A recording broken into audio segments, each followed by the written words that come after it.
Every day, thousands of drivers fire up their cars and head out. For many, the roads to school or work are simply part of their routine. But these same roads made Savannah one of the most important places in American auto racing history. Well, it was the first American Grand Prix. These days, a historical marker sits at 46th and Waters, just at the end of Daffin Park. A reminder of the great Savannah races from the early 1900s, races that brought some of the top drivers in the world at the time to our city.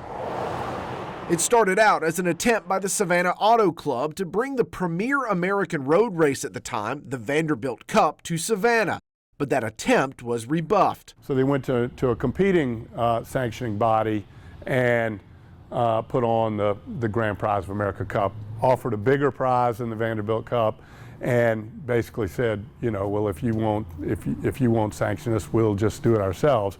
That they did, holding a pair of races in November 1908, the International Light Car Race and the Grand Prize of America Cup.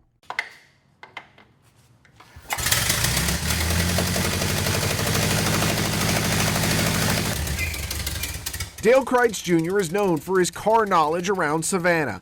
The president of Kreitz Auto Group is also a sports car enthusiast, as seen by this collection of early 1900s race cars.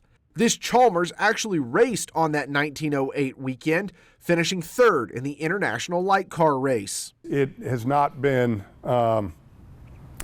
it's not been restored, it's been preserved. While the larger prize certainly helped attract some of the world's top drivers to the hostess city, it wasn't just the money. Kreitz says Savannah's roads and what they were made of were also a factor. They were constructed with macadam, which it was the first races ever done on macadam roads. Macadam is the forerunner of asphalt, and it's sand and gravel, what you might call crush and run, sand and gravel that's been compressed and impregnated with oil.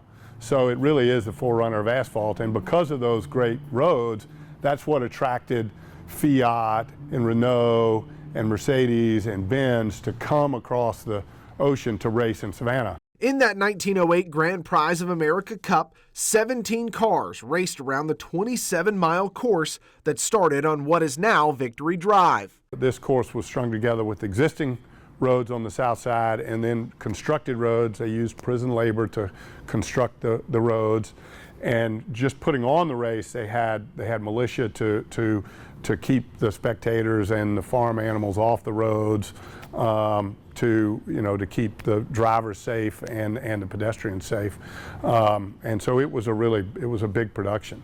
One that paid off. Louis Wagner and the number 14 Fiat claimed the first Grand Prize Cup with thousands in attendance. It was an impressive showing to the international racing community, and 2 years later, the races returned. In 1910, American David Bruce Brown and his number 15 Benz claimed the Grand Prize Cup by just 1.5 seconds. After 2 successful race weekends, Savannah was a hub for auto racing in America. And in 1911, the race the city originally wanted, the Vanderbilt Cup, made the call to head south, leaving its base on Long Island for Savannah due to tragic reasons. By 1910, they'd had some pedestrian accidents at the Vanderbilt Cup in Long Island, and we were successful in bringing the Vanderbilt Cup to Savannah in 1911. For the races in 1911, the track was cut down from 27 miles to a little more than 17, sending drivers speeding through Savannah streets. Many of us still drive today. In fact, let's go for a ride.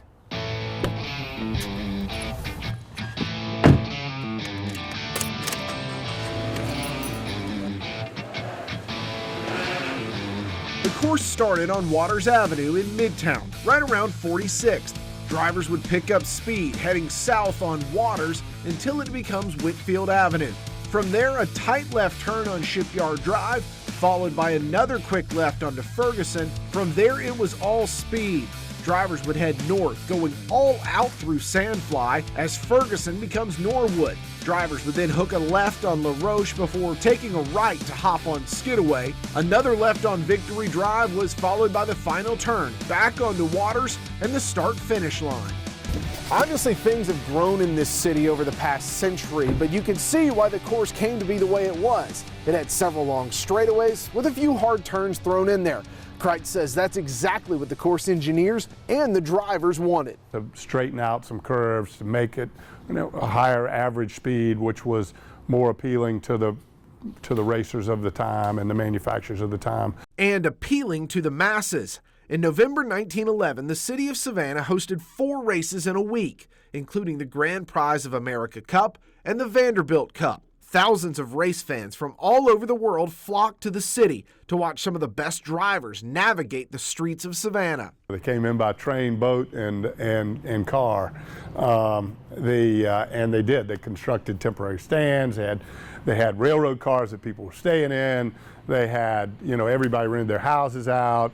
It was a big deal. That weekend, David Bruce Brown won his second Grand Prize Cup in a row, and Ralph Mulford took home the Vanderbilt Cup, with both drivers averaging just over 74 miles an hour. But something else happened in the auto racing world in 1911, a race on a newly opened closed track in the Midwest, the very first running of the Indianapolis 500.